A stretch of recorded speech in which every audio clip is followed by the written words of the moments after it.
we talking about? What we talking about? Top boy in the building tonight. All right, what's up, everyone? It's Zamore in the building, aka Top Boys. Most of you already know me by on social media.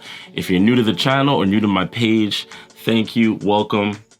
Great for being here, you know, good job. Anyway, I'm gonna teach you guys how to make a drone boomerang, right? For those of you that have been following me on social media for the last little while, you know that I'm a freelance photographer and videographer, amongst many other things. I co-host my own talk show, which used to be a podcast, so a lot of big things have happened to me in the past year. All that being said, a lot of people have been asking me over the year, Zamore, how do you create your drone boomerangs? What plugins are you using? What templates do you use? Are you doing everything in post? Is a lot of it in camera? These are all things I'm gonna help you figure out. It's not that difficult. It's very easy to do. All it requires is a little bit of planning, making sure you're steady with your shot, and that's about it. Actually, I lied. You gotta own a drone. So if you don't own a drone, I'm sorry. Like I really don't know what to tell you. You may as well just close this video. Actually don't, because you still may find some of this very useful. I mean, there are parts of this video, editing techniques that you could use for other cool boomerang things that you want to do, but you know, help a brother out. Like, just let me show you what I got.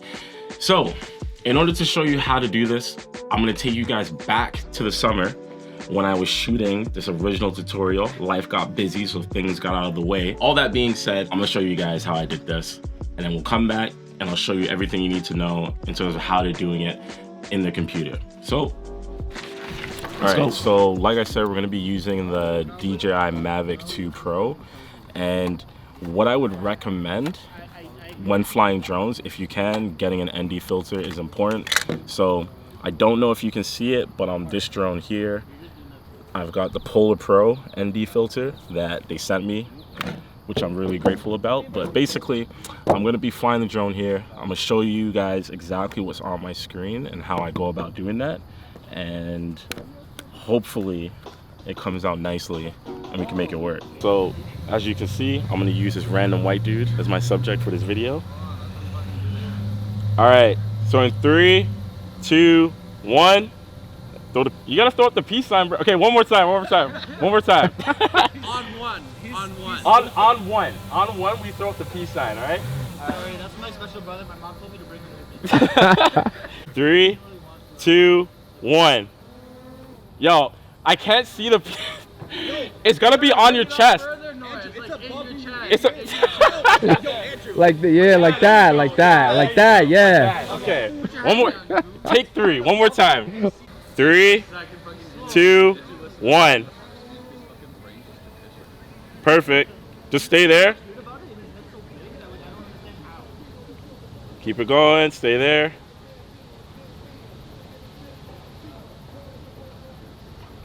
All right, we're good. I got it. That's pretty much it. You know, you just go straight up and down. You make sure you keep the footage like not too shaky. There's a bit of wind, so in my video it moved a little bit, but it's fine.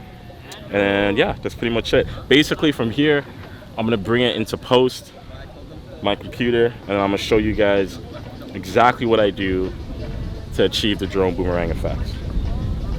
So yeah, I'll see you guys back in my computer. All right guys, welcome back to the office.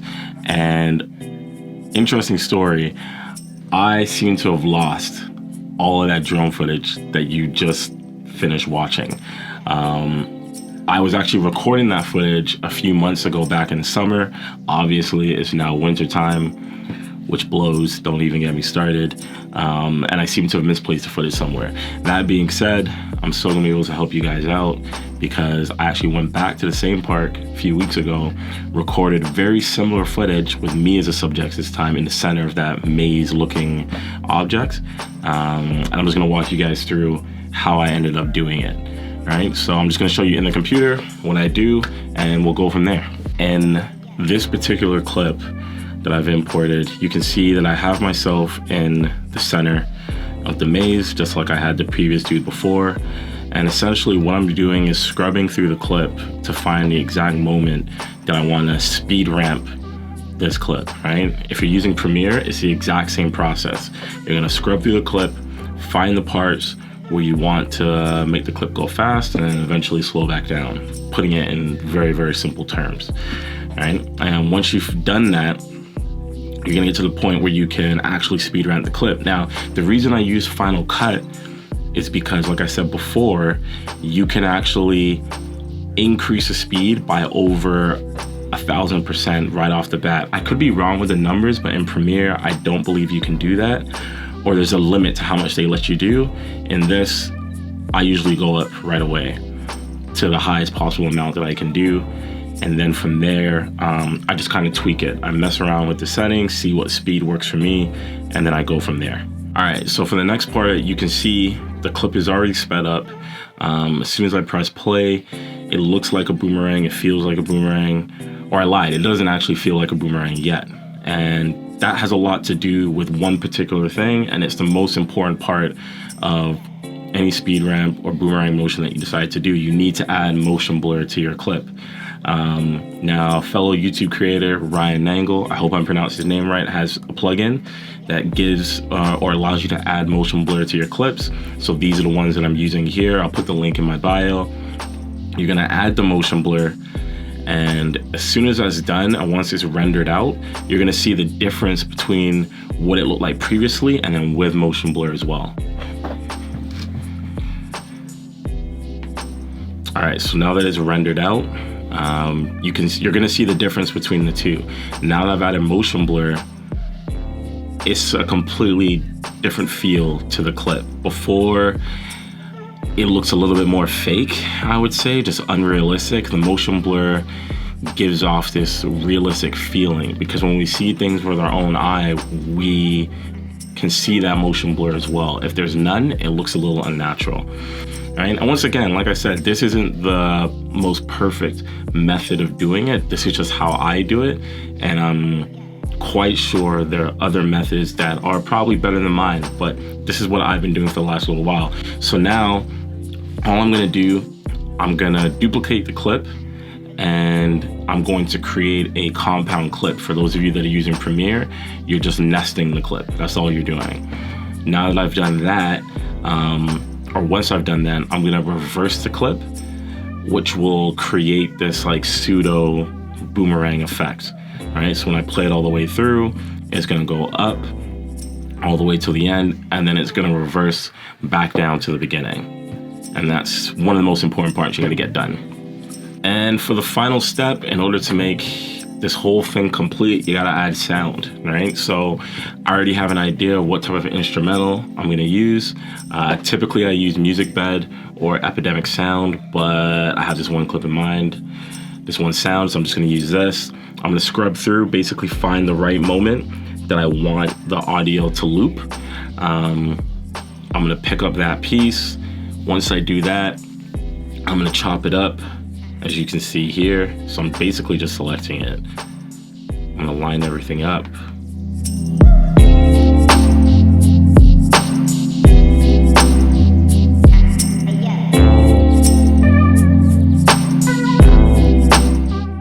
Nice. And then for the next part, what you wanna do is add like a little bit more dynamic sound. So I'm gonna add that cliche swoosh, like that sound effect as well, to the drone clip as well, just to make it work. I said as well, like a million times, I'm sorry, but whatever. Anyway, I'm helping you guys out, allow me. So once I've added that, I'm just basically trying to find the right moment in the clip that I want the sound to peak at, right? Once I've done that, I can do it to the other clip as well. Very simple, and that's it. And sometimes what I like to do is copy everything and then put them back to back. That way I can see exactly what it's gonna loop or sound like on Instagram, for example, if I decide to publish it there. And that's it. And then final step would probably include just color grading, and optimizing its dimensions for Instagram 4x5. Once you do that, it's gonna look something like this.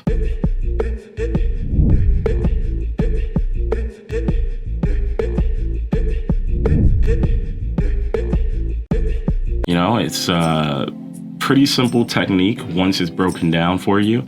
As you can see, it didn't really take me that long to do. As long as you have an idea in your head of what it is that you want to do or what the final edits will look like, then it'll be a quick process. And a lot of that starts from before you even shoot with your camera or drone. It's all about planning, right? I had an idea in my head of how I wanted this to look, and it just made the whole process a lot easier when it came to editing the footage. Now, I can't stress this enough.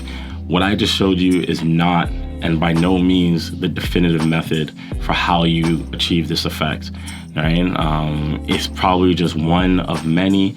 I know for a fact there are a lot more talented people out there than me who could probably achieve the same effect in a lot easier way, or may just add their own tweak to it, right? I just wanted to show you guys how I do it, given the fact that I get asked a lot. And that's it.